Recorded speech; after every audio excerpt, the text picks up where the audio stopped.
Now we're going to talk about some legal aspects. It's really about staying safe when we're producing internet videos. The last thing we want to do is start having a little bit of success and find we're getting sued for breach of copyright somewhere. Now I want to start this with something really important. I'm not a lawyer, nor do I claim to provide legal advice.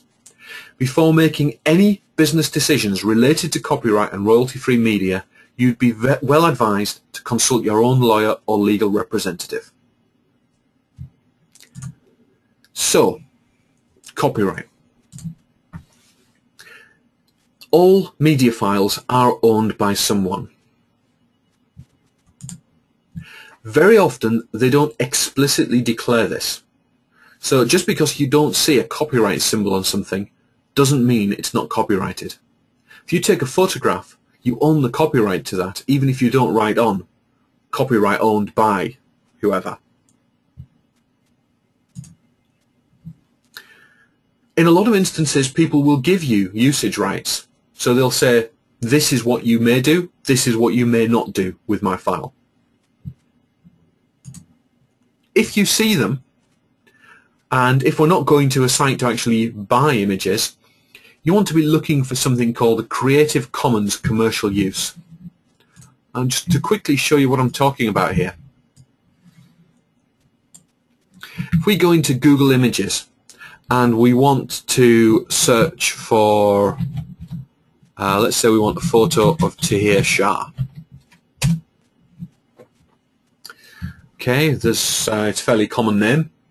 However, we will see some quite interesting pictures. This is the Tahir Shah that we all know and love, with again his interesting hairstyle.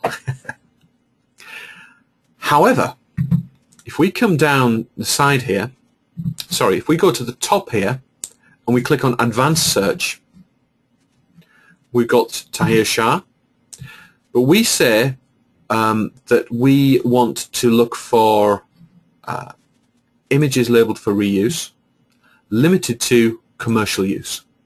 Okay, so these are images that if we see them, we can legally download them to our PC and use them in our videos. If we do the search again, there's actually nothing there. You probably find that whoever posted those pictures of Tahir probably didn't have permission from him. And Tahir's not going to worry about it, particularly if they're promoting his products. But, you know, somebody else might.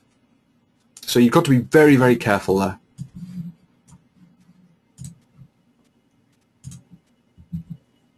Basically, the rule of thumb is, if you're in any doubt, do not use that media.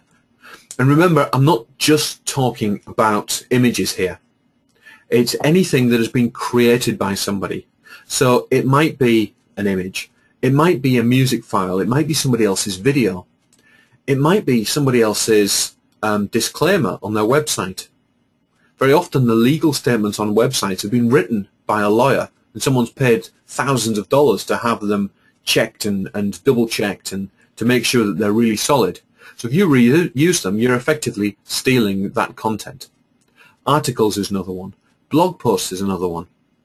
I've had it before where I've written a blog post and I've found that same blog post then appear on somebody else's website. And usually a cease and desist message will bring it down quite quickly. But you don't want to be on the receiving end of one of those.